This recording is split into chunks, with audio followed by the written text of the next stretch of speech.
Hello दोस्तों, नमस्कार। मैं स्वागत करती हूँ आप सभी का अपने यूट्यूब चैनल ब्रिलियंट एकेडमी पे। तो दोस्तों, आज हम लोग पढ़ने जा रहे हैं वर्गमूल एवं घनमूल, ठीक है, जो कि हर एक वनडे एग्ज़ाम के लिए बहुत ही इंपॉर्टेंट होता है, ठीक है। सभी कम्पिटिटिव एग्ज़ाम में, चाहे वो टीचर का हो या एसएससी का हो या फिर पॉलिटेक्निक का एग्ज़ाम हो, इन सब एग्ज़ाम में ये क्या नॉर्मली ये क्वेश्चन पूछे जाते हैं, ठीक है, इससे रिलेटेड।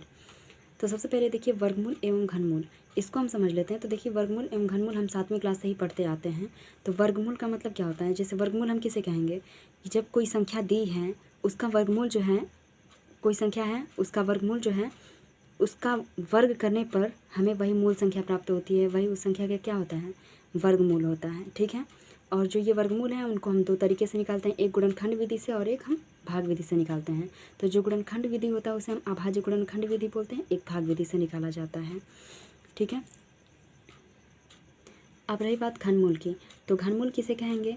तो कोई दी गई संख्या है उसका घनमूल जो है उसी संख्या का हम 3 बार गुणा करेंगे तो उसे हम बोलते हैं कि 3 बार उसका गुणा करेंगे तो उसे हम बोलेंगे उसका घन है, ठीक है। आइए हम क्या करते हैं, अब देखते हैं। ये हमारा पहला क्वेश्चन है, यदि √2 + डॉट हो तो x का मान ज्ञात कीजिए, ठीक है। तो देखिए इसे हम दो तरीके से कर सकते हैं, या तो इसे हम पूरा सॉल्व करें, द्विघात समीकरण जैसा बना के करें, या फिर नॉर्मली हम फार्मूले से कर देते हैं। तो आइए हम दोनों तरीके से करते हैं। तो सबसे पहले इसके लिए हम फार्मूला लिख लेते हैं।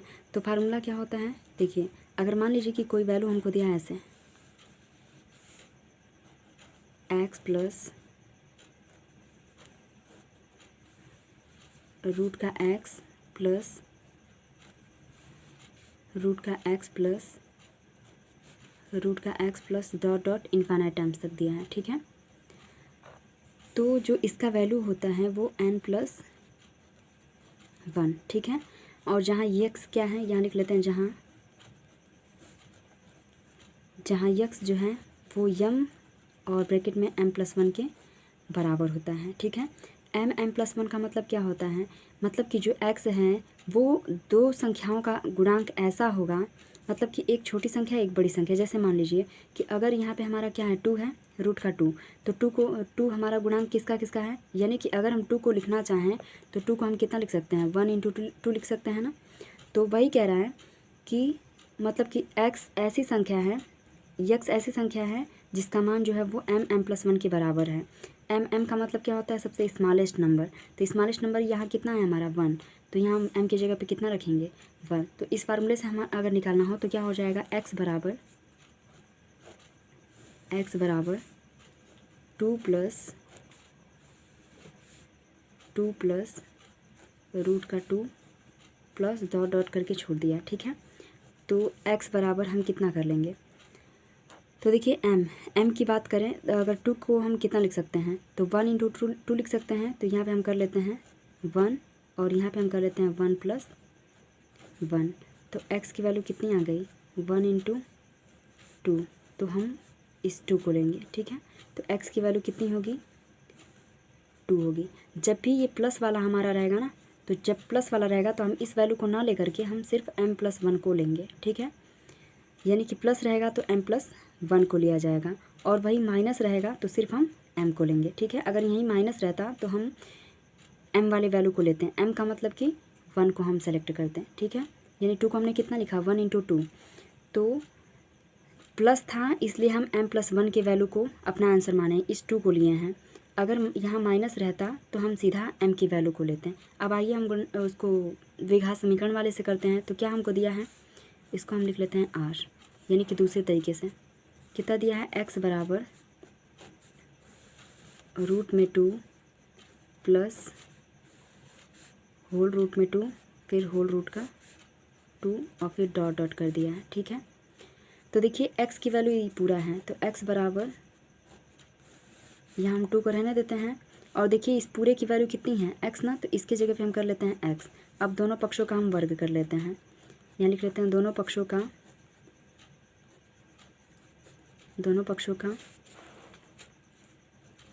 वर्ग करने पर। तो आइए वर्ग करते हैं। तो जैसे वर्ग करेंगे तो यहाँ हो जाएगा x² और ये रूट से हट जाएगा, यानी 2 + एक्स। अब इन दोनों वैल्यू को हम इधर लाते हैं, तो x square minus x minus 2 बराबर 0। अब गुणनखंड करें ऐसी दो संख्या ताकि गुणा करने पे 2 आए और घटाने पे कितना आ जाए, यहाँ पे इसका गुणा कुछ नहीं तो 1, यानी घटाने पे 1 आना चाहिए और गुणा करने पे 2। तो एक्स स्क्वायर माइनस, इसको हम कर लेते हैं 2 माइनस का 1x माइनस का 2 इक्वल्स टू 0। तो एक्स स्क्वायर माइनस का 2x प्लस का x माइनस का 2 इक्वल्स टू 0। इन दोनों में क्या चीज़ कॉमन है, x। बच क्या रहा है, x माइनस का 2। अगर इनमें बात करें तो हमारा प्लस का 1 कॉमन हो रहा है, बच क्या रहा है x माइनस का 2 इक्वल्स टू 0। ठीक है, अब दोनों में हम देखें तो x माइनस 2 और ब्रैकेट में x प्लस 1 इक्वल्स टू कितना हो गया, 0। ये प्लस का है, इस वाले वैल्यू को हम नहीं लेंगे, यानी x माइनस 2 की वैल्यू कितनी है, 0। तो x की वैल्यू कितनी आ जाएगी, 2। ठीक है, तो यही हमारा आंसर हुआ। ठीक है, तो x की वैल्यू कितनी आ गई, 2। वही हमसे पूछा गया था और फार्मूले से हमने निकाला, तो फार्मूले से भी x की वैल्यू कितनी आ गई है, 2 आई है। ठीक है, तो जो इजी पड़े उसको हम ले लेंगे। ठीक है, तो आइए हम क्वेश्चन करते हैं, नेक्स्ट क्वेश्चन देखते हैं। सॉरी, इस फार्मूले में m रहेगा। ठीक है, यहाँ पे m प्लस 1। ठीक है, वही यहाँ पे माइनस अगर लग जाएगा तो सिर्फ m होगा इसका आंसर। ठीक है, यहाँ नोट करके हम लिख लेते हैं, ना हो तो नोट, ताकि हमें कन्फ्यूज़न ना हो। प्लस रहेगा तो m प्लस 1, माइनस रहेगा तो सिर्फ m होगा। ठीक है, जैसे मान लीजिए कि दिया है हमको x माइनस रूट में x माइनस रूट में x माइनस रूट में x माइनस इनफाइनाइट टर्म्स तक। तो इसका आंसर अगर हम बात करें तो इसका आंसर जो होगा हमारा वो इक्वल होगा m के। ठीक है, माइनस रहेगा तो m इसका आंसर होगा और प्लस रहेगा तो m प्लस 1 होगा। ठीक है, और देखिए एक चीज़ और होता है, जब हम सम संख्या लेते हैं, सम संख्या का वर्गमूल हमेशा सम संख्या होगा और विषम संख्या का वर्गमूल हमेशा क्या होता है, विषम संख्या। ये अपने दिमाग में ध्यान रखिएगा। तो आइए हम नेक्स्ट करते हैं। एक इसी में कहा होता है, नोट नंबर 2 करके हम डाल लेते हैं। ये हमारा हो गया फर्स्ट। तो देखिए ये प्लस रहा तो m प्लस 1, माइनस रहा तो सिर्फ m। अगर गुणा में रहेगा तो उसे हम क्या करेंगे, तो दूसरा कंडीशन इसका है कि मान लीजिए कि अगर हमारा क्वेश्चन कुछ ऐसा हो, x फिर रूट में x फिर रूट में x फिर रूट में x और ऐसे ही डॉट डॉट इनफाइनाइट टाइम्स तक जाए, तो इसकी वैल्यू कैसे निकलेगी, तो इसका वैल्यू जो होता है वो इक्वल होता है x की पावर 2 की पावर n माइनस 1 और अपॉन में होता है 2 की पावर n। ठीक है, तो ये होता है इसकी वैल्यू। तो आइए देखिए इससे रिलेटेड एक क्वेश्चन हम कर लेते हैं। देखिए दूसरा क्वेश्चन हमारा है 6 होल रूट पे है 6 root 6 plus dot dot dot का मूल मान क्या होगा। ठीक है, यानी मान ज्ञात करना है। तो देखिए 6 को हम कितना लिख सकते हैं, अगर हम बात करें 6 प्लस रूट में 6 और प्लस डॉट डॉट डॉट ऐसे हैं, तो 6 को हम कितना लिख सकते हैं, 6 को हम लिख सकते हैं ना 2 इंटू 3 लिख सकते हैं। तो देखिए ये सबसे छोटा वाला मान है, इसी को हम लेंगे। तो देखिए प्लस के लिए हमारा फार्मूला क्या था, यानी इसका डायरेक्ट मान हमारा होगा m प्लस 1। तो m की जगह पे क्या है, इसको हम कर लेते हैं m, तो इसका वैल्यू m प्लस 1, तो 2 की जगह m की जगह पे कितना है 2 और 2 प्लस 1, तो 2 प्लस 1 करेंगे तो कितना होगा 3, यानी इसका मान कितना हो जाएगा, डायरेक्ट कितना हो गया 3। अगर हम बात करें इसको गुणनखंड विधि से करने की, तो गुणनखंड विधि से आइए हम इसे कर लेते हैं। जैसे देखिए हम मान लेते हैं कि x बराबर हमको दिया है 6 प्लस रूट में 6 प्लस रूट में 6 और plus dot dot dot infinite time तक। ठीक है, तो x इक्वल्स टू रूट में 6 और प्लस इस पूरे की वैल्यू कितनी है x, तो यहाँ हम x कर लेते हैं। अब दोनों साइड का स्क्वायर कर लेते हैं, जैसे करेंगे तो x स्क्वायर बराबर 6 प्लस x हो गया, 6 प्लस x हुआ। अब हम इसको पक्षांतर करेंगे तो x square minus x minus 6 बराबर 0। गुणनखंड करेंगे तो x स्क्वायर माइनस 3x और प्लस का 2x माइनस का 6 बराबर का 0। ऐसी दो संख्या ताकि गुणा करने पे 6 और घटाने पे 1, तो 3 दूनी के 6, 3 में से 2 घटाएंगे तो 1 आ जाएगा। तो x माइनस 3 x कॉमन किए तो इसमें से 2 कॉमन करेंगे तो x माइनस 3 इक्वल्स टू 0। तो x -3 और अगले ब्रैकेट में क्या हो जाएगा x + 2 = 0। तो x की वैल्यू कितनी हो जाएगी, x की वैल्यू हो जाएगी 3। ठीक है, तो देखिए चाहे हम जिस मेथड से करें हमारा आंसर क्या आया 3। तो इसमें थोड़ा टाइम लगेगा, लेकिन अगर हम एक बार फार्मूला याद कर लेते हैं तो हमें टाइम नहीं लगना है। ठीक है, तो इसको हम कैसे करेंगे, ऐसे ही करेंगे। ठीक है, याद रहेगा। इनफाइनाइट टाइम्स तक जब भी जाएगा तो देखेंगे अगर प्लस वाला वैल्यू है तो प्लस के लिए हम m+1 सीधा लगाएंगे। ठीक है, 6 को हम अगर गुणनखंड करें, तोड़ें इसको, तो 2 भागों में टूट रहा है, 2 गुणा में 3। तो जो छोटी वैल्यू है इसको हम लेंगे। ठीक है, अप्रॉक्सीमेट मतलब कि ऐसा नहीं कि जैसे हम इसको कितना लिख सकते हैं, 1 × 6 भी लिख सकते हैं, लेकिन इतना अंतराल हमको नहीं लेना, एकदम क्रम से आने वाली संख्या लेना है। तो क्रम से हम बात करें तो 2 3 क्या है, एकदम क्रम से हैं। 2 हम लिए थे तो 2 क्या था, क्रम से आने के लिए 1 गुणा में 2, दोनों का क्रम क्या है, मतलब एक के बाद एक आती हैं। तो ऐसा ही हमको क्रम वाली संख्या लेना है, ये नहीं कि 1 × 6 लेंगे। ठीक है, आइए हम तीसरे क्वेश्चन पे आते हैं। अब देखिए तीसरा हमारा क्वेश्चन है। तीसरा क्वेश्चन में सेम वैसा ही है, बस यहाँ क्या लग गया है, माइनस लगा है। तो माइनस के लिए हमारा फार्मूला क्या होगा, तो यहाँ हम देख लेते हैं। यहाँ अगर हम बात करें x बराबर क्या दिया है 72, और 72 को हम कितना लिख सकते हैं, अगर इसको हम बात करें तो इसको हम m × m+1 लिखने की बात करें तो देखिए 8 × 9 = 72, तो 8 और फिर 8 में हम 1 जोड़ेंगे तो कितना आ जाएगा, 9 आएगा। तो हम माइनस है ना, तो हम सीधा ये m वाली वैल्यू लेंगे। अतः यहाँ लिख लेते हैं, अतः अभिष्ट मान क्या होगा हमारा, अभिष्ट मान m = 8। यही क्या हो गया, हमारा आंसर हो गया। ठीक है, एकदम क्रम से आने वाली लेंगे। जैसे ये 72 है, 72 को हम कितना लिख सकते हैं, 8 गुणा में 9। तो 8 और 9 क्या है, एकदम क्रम से आई हुई संख्या है। ये नहीं हम करेंगे कि 1 गुणा में 72 कर लें या फिर 3 गुणा 24 कर लें, 24 या 72 होता है, तो ऐसा नहीं करना, हमें क्रम से लेना है। तो सबसे छोटा हमारा 8, 8 में 1 जोड़े तो क्या आ जाएगा 9, और 9 8 72। तो जो छोटी संख्या होगी वही हमारा आंसर हो जाएगा। वही अगर यहाँ प्लस रहता तो m+1 करके हम लेते, यानी बड़ी वाली संख्या हम लेते। ठीक है, आइए हम क्वेश्चन नंबर 4 को देखते हैं। देखिए प्लस माइनस वाला हमने सीख लिया, अब गुणा वाला, तो गुणा वाला के लिए हमने फार्मूला देखा है, बस उसे अप्लाई करना है। तो देखिए √5 रूट में 5, फिर रूट में 5 अगेन रूट में 5 और फिर एक बार रूट में 5। 1 2 3 4 5 6 1 2 3 4 5 6 6 बार हुआ, यानी n की वैल्यू कितनी हमको पता चल गई, n हो गया 6। ठीक है, का मान ज्ञात करना है हमें, तो यहाँ हम लिख लेते हैं, सीधा हम x बराबर कर लेते हैं। इसका मान ज्ञात करना हमें ना, तो हो जाएगा x बराबर, ये हमारा मान कितना है 5, तो यहाँ हम 5 की पावर, फार्मूला हम क्या देखे थे, फार्मूले में हमारा था 2 की पावर n-1 और अपॉन में था 2 की पावर n। तो कितना हो जाएगा x बराबर, तो देखिए इसकी वैल्यू हो जाएगी x बराबर 5 की पावर 2 की पावर n। n की वैल्यू कितनी है 6, माइनस का 1 और बटा में हम कर लेंगे 2 की पावर 6। अब इसे हम सॉल्व कर लेते हैं, यानी x बराबर कितना हो जाएगा 2 की पावर 6। 2 की पावर 6 को हम कितना लिखेंगे, अगर बात करें 2 की पावर 6 की वैल्यू, तो 2 की पावर 6 की वैल्यू हो जाएगी 64 माइनस का 1 और बटा में कितना हो जाएगा 64। तो x की वैल्यू कितनी आ जाएगी 2 की पावर 63 और अपॉन में 64। यही हमारा क्या हुआ आंसर, सॉरी तो यहाँ 5 है ना, 2 नहीं लिखना, हमको 5 लिखना है। तो 5 की पावर इतना हो गया।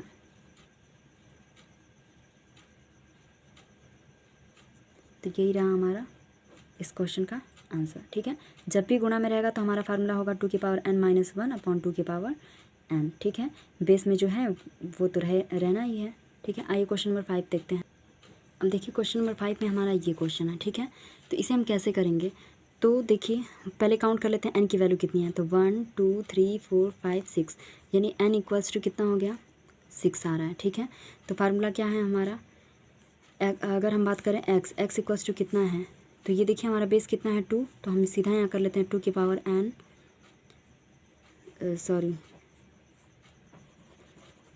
तो वैल्यू कितनी हो जाएगी, तो 2 की पावर x की पावर 2 की पावर टू की पावर n माइनस 1 और अपॉन में हो जाएगा टू की पावर n। x क्या है, x हमारा ये वैल्यू 2 है, तो यहाँ हो जाएगा टू की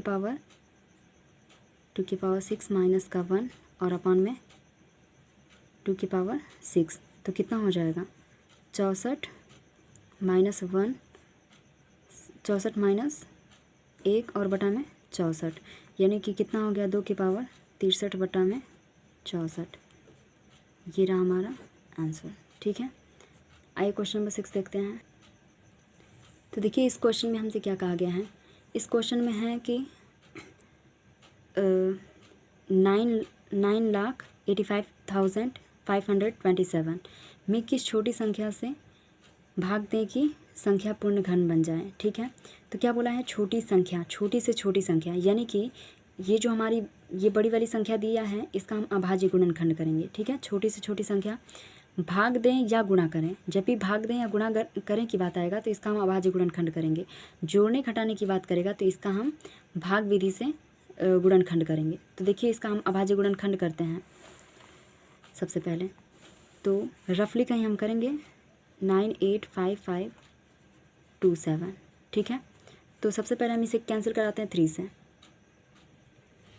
ठीक है, तो ये इसका हमने अभाज्य गुणनखंड कर लिया। अब हम इसका क्या बोला है, पूर्ण घन बन जाए। जब घन बनने की बात करता है तो हम तीन संख्या को एक साथ लेते हैं। तो देखिए हम 3 ले लिए, 1 2 3 एक साथ।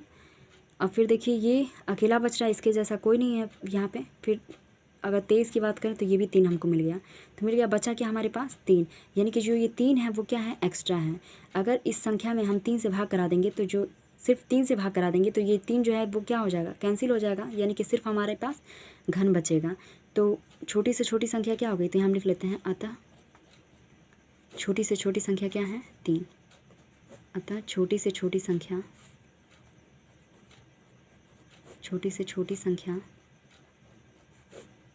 3 है, जिसे भाग देने पर 985527 में भाग देने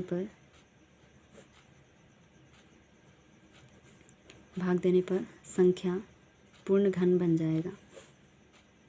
संख्या पूर्ण घन बन जाएगा। ठीक है, आइए हम अगला क्वेश्चन देखते हैं। देखिए अगला क्वेश्चन हमारा है, यदि रूट में 1 + 25/144 इक्वल्स टू 1 + x/12 हो तो x का मान ज्ञात कीजिए। ठीक है, तो देखिए सबसे पहले हम जो दिया है उसे हम लिख लेते हैं। क्या दिया हमको, 1 + 25/144 इक्वल्स टू 1 + x/12।